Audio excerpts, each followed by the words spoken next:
All right, we are live on Facebook and we are live here on our webinar. So welcome everyone to our Surrogacy Q&A. My name is Katie and we are all super excited to be answering your questions that you may have about surrogacy. If you're joining us via Facebook, you can go ahead and type some questions in that you might have. If you're joining us live, the same thing. You can type in your questions or ask them live as well. So we're going to go ahead and get started introducing ourselves. Like I said, my name is Katie and I am a one-time surrogate. I am a mom of 3 and I actually work with Family Source Consultants now in their marketing department. So that's super exciting. So let's go ahead and go around and we'll introduce ourselves. And Renee, we'll go ahead and start with you. Hi, so I am also a one-time surrogate. I had a little baby boy in August 2019, and then I'm also a mom to 2 kids of my own. All right, Kat, go ahead.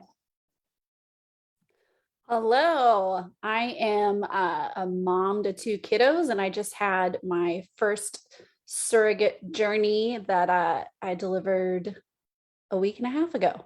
So, yeah. Joy, go ahead.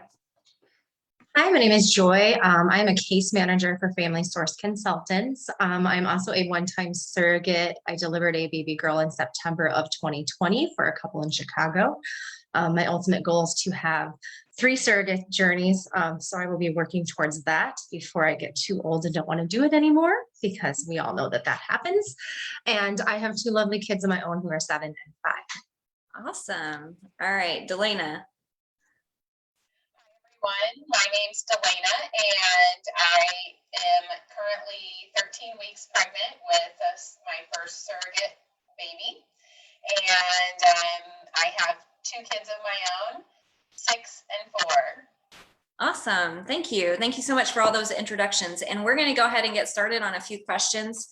And like I said, go ahead and type in questions if you have them. If you think of them as we're talking, then that's totally fine too. So we'll kind of go around and each give our individual testimonies on some of these questions, and some I'll just have maybe one of you answer them, just depending on what it is. So the first question that we have, it says, I think everybody can answer this. Do you remember how you first heard about surrogacy? Joy, I'll go ahead and start with you.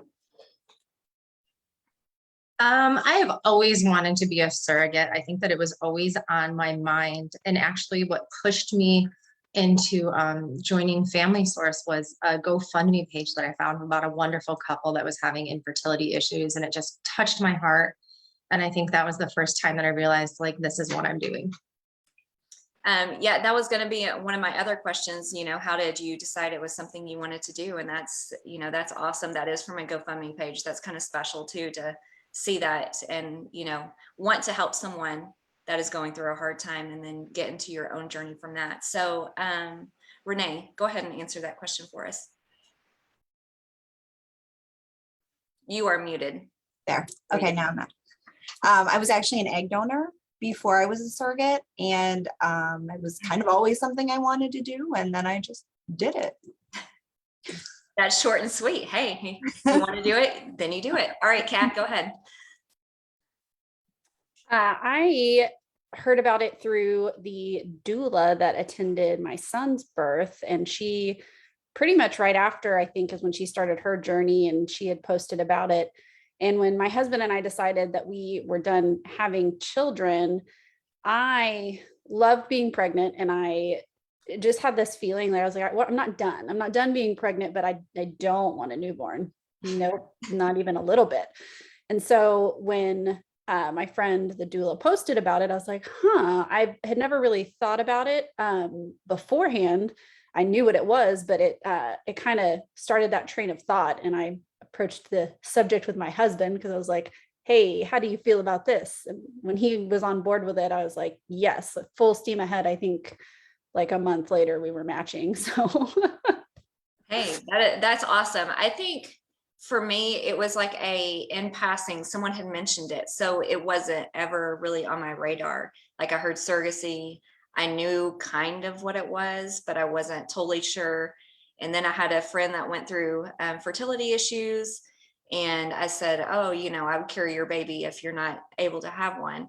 And, and she just kind of laughed, like, there's no way that I'd let you do that kind of deal. So after that, she ended up getting pregnant. But after that, it was still on my radar. I was like, well, if I could do it for her, I could most certainly do it for anyone. So that's when I pursued it. So it was just in passing, someone had said something about surrogacy. That's when I actually really first heard of it. All right, Delina.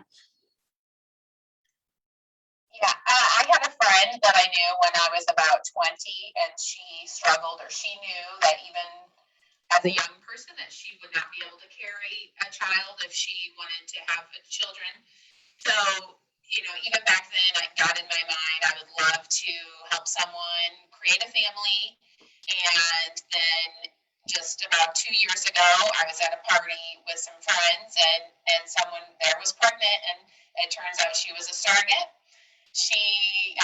Tell me everything. She told me everything, and that's kind of what she had used Family Source Consultants, and it sounded really good. And I just kind of wanted to make that leap. Even 20 years later, I thought, this is the time. Let's do it. Awesome. All right, let's move on to the next question here. What do you do for a living, and was it tough to work while you were a surrogate?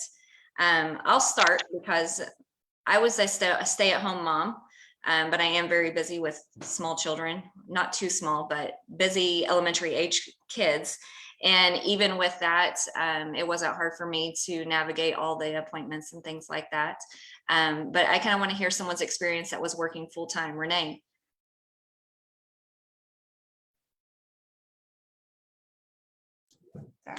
Sorry, I couldn't unmute there for a second.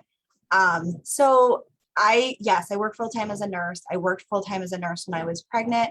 And while I was going through the process, the whole entire thing.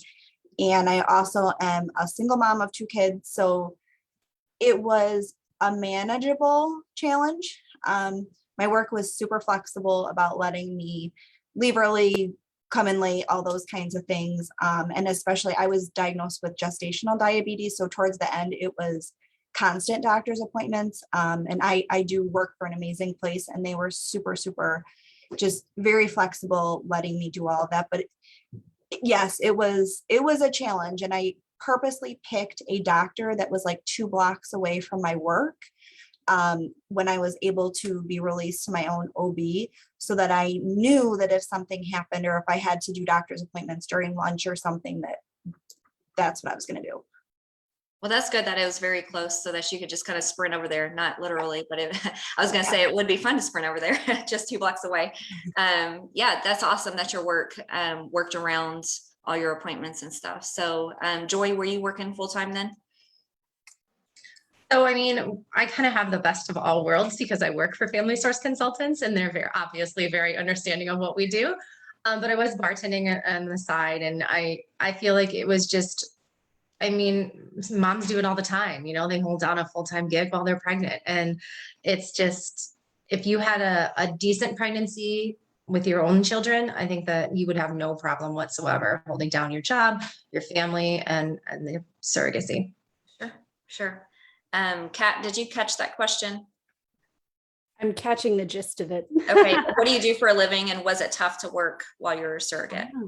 I actually switched jobs in the middle of my surrogacy, which was interesting. I started as a medical billing manager, and then ended the surrogacy as a marketing accounts manager. And it wasn't difficult for me at all with either position. Especially my current job is super flexible, very family friendly, mom friendly. But most places, I think these days, are trending that way. And as long as they know what's going on, it's easy to work around a schedule to make the appointments happen. And everybody was super understanding. I didn't have any problems. Good. Delana, you are in the midst of your journey. So how is that going, navigating that? It's going pretty good. I work full-time. I work from my house, though, for a visa sponsor helping international students that are doing their internship in the U.S. So I I just kind of make the appointments when I can. But now that I'm 13 weeks, I really don't have a lot of appointments. It's just right back to the once a month appointments.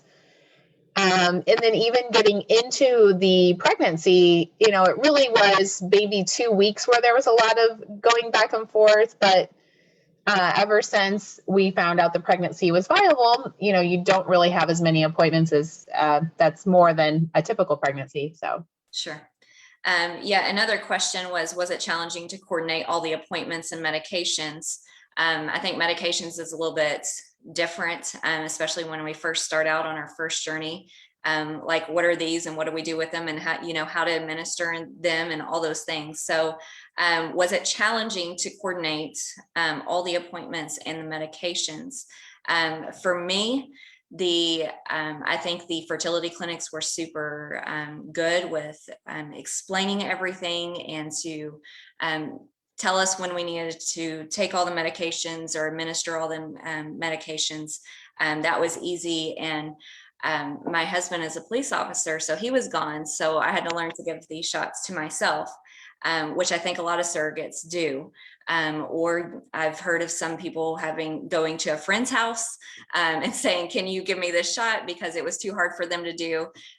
You know, I think it just depends on your personality and if you can handle it or not. And a lot of husbands do it for their wives too. But that, for me, it wasn't possible whenever I had to administer the shots for him to do it. So I learned on my own, and I'm a professional giving myself shots now. So Joy, go ahead and give me your experience on that. So I think you kind of touched on the key point, is that like the fertility centers that we work with, they are here to help you and the parents. And so they're going to work around your schedule, and they're going to do what they can to make it as easy as possible for you. And so if they do set up an appointment and it doesn't work for you, there's always the possibility to reach out to them and ask, hey, do you have something later? Can we move this around? And sometimes they'll say no, because there are time sensitive appointments, but really everyone that's involved is here to help you. Yes. And the same kind of thing with the medications. I did on my own. I'm not afraid of needles. I never have been. And so it was real easy for me. But if you are, we have resources, we have people to help, we have conversations, we have other alternatives, you know, like we have a lot of stuff to help. Yes, there is a lot of, I've learned from everybody else's experience that there were alternatives, you know, because some people just I cannot do that shot, or, you know, whatever the case may be. So it is nice to know that people will work with us, especially with the journeys that we are going on. All right, we have a couple more questions. I don't think I've seen any come in so far, so we'll hit on these last two. What do you think the most important quality is for a potential surrogate to have? And Joy, I'm going to start with you, only because you're a case manager, and then we'll each give our opinions on a good quality that a surrogate should have. I think for me, the number one thing that I see that helps a journey go well is just an understanding from the surrogate. It is a time commitment, but you are bringing something wonderful into the world. And as long as you have that understanding that there might be some hurdles to jump, but I mean, the outcome is so worth it. And so when I have an understanding surrogate who's willing to, you know, do what's necessary for the parents and really compromise and do what's best for the entire journey as a whole, that's the best quality I can come up with. I love that. Renee, you got an opinion on that one? Yeah, I would say probably flexibility. Things come up, obviously, like any pregnancy, things can come up. And especially like during the contract phase, I would say being flexible and like sticking to what you want, but also considering other people and just really trying to find a happy medium and being a flexible person just in general. Yeah, that was actually mine. That was the first word that came to my mind whenever I thought about that. I was like, flexibility is definitely the key, because you don't know what's going to happen throughout the journey, especially if it's your first. So all the appointments and just different things that we have to go through, you just have to take it in strides and be flexible. I like that answer. Kat, do you have a different one? The flexible was what I kept thinking, just because throughout the whole process, I mean, things came up that even when you're going through contracts, you don't think about, especially with things going on right now. Like, things can change on a moment's notice because of COVID and restrictions and things. And so just being able to take them as they come and willing to have those conversations with family source consultants or with the intended parents and come to like a conclusion together and work as a team. So I think that flexibility and like kind of that team player mentality helps a ton in just a smooth and successful journey. Awesome. Thank you. Delana, did you have another one?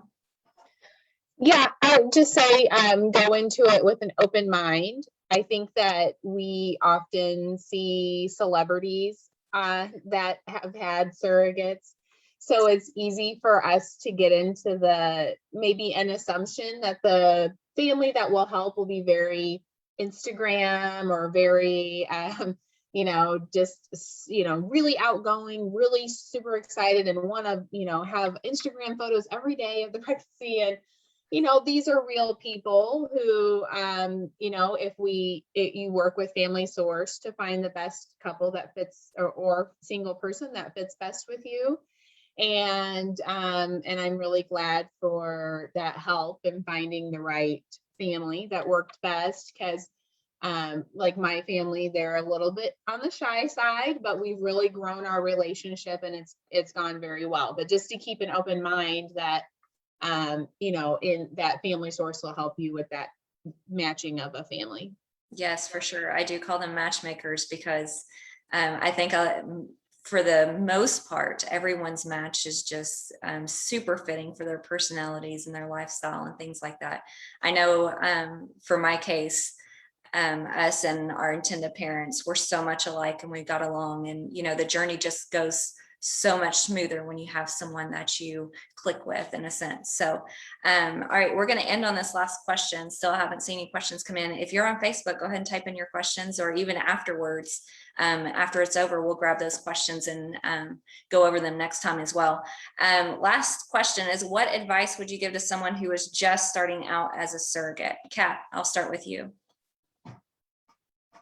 Oh man, that's a tough one, but it's probably going to be, it's worth it. Like, that end is phenomenal, and it might get difficult, it might get uncomfortable. Pregnancy does. As much as I love being pregnant, towards the end, you get kind of like, all right, why did I sign up for this? What was I thinking? Especially when you transfer in December and it's August and you're like, no. But after delivery and like the communication with my parents post-delivery, I cannot imagine not having done it. So just stick with it, stick through the medications, which I never gave myself, by the way. My husband did every single one. I'm a weenie and I got through it. So yeah, just stick with it, and it's going to reward you immensely. Sure. Renee, go ahead. So I would say just try not to compare your journey to anyone else's. Everybody has to make decisions for themselves based on their own needs. Don't try to compare yourself to other people's decisions and think that you should do those things too. You have to make the best decisions for yourself, and anyone that loves you and supports you will understand. And just don't get frustrated if things don't turn out the way that you think they should. It is hard to see things going so great for someone else and you're struggling and you're having a hard time, and that's okay. So don't ever, try to compare and think that you're not doing a good job or you're not enough or anything like that, because I know it can be challenging and it can be very difficult, and just hang on and just do you. Yes. I was going to say something from that answer is that we have such a good surrogacy support group. So, when we do go through something tough, that there's someone out there that has probably gone through the same thing. So it's nice to hear that from others. I know I can probably speak for most of the surrogates that we just love our support group and all the advice that we get for really anything and everything that we go through. It's nice to know that someone hears you and sees you and understands you. So for me, I think one of my biggest pieces of advice is to ask questions. I am not one that is very outgoing in anything. And if I don't understand something, usually I try to figure it out on my own, but then I'm like, I don't know how to figure it out on my own. So I have to ask questions. So that's why we have case managers and people to guide us in the fertility clinics to let us know, what we're supposed to do. There's no such thing as a dumb question whenever another family is involved in this with you. You are carrying their child, but you're not just thinking about yourself. So there's never a dumb question when you go through the surrogacy process. So that's probably my biggest piece of advice. Joy, go ahead. I'll answer more from the case manager standpoint. I would say just trust your case manager. Really lean on them if you're having a hard time, if you want to communicate, let them know about your appointments, because really my job day in and day out is to make sure that everybody's happy and comfortable. So if you are communicating with your case manager and leaning on them and really accepting all the help that we have to offer, it's going to make everything so much smoother for you. Yes, I agree. All right, Delana. Yeah, I was gonna say, just make sure to be, open to asking for help, whether it's through the support group or, even Kat and myself, we, had wanted more connection. So we, Kat, myself, and a few others started our own group chat. And that, that's just really good to have in those moments when you just have a little question. And sometimes your friends who have been pregnant, but not for surrogacy, don't always understand. So it's good to have those friends and people in the support group online and then through the chat group that are there for you and have been through all that stuff and completely understand, that doing IVF surrogacy is a little bit different, and we're here to support one another.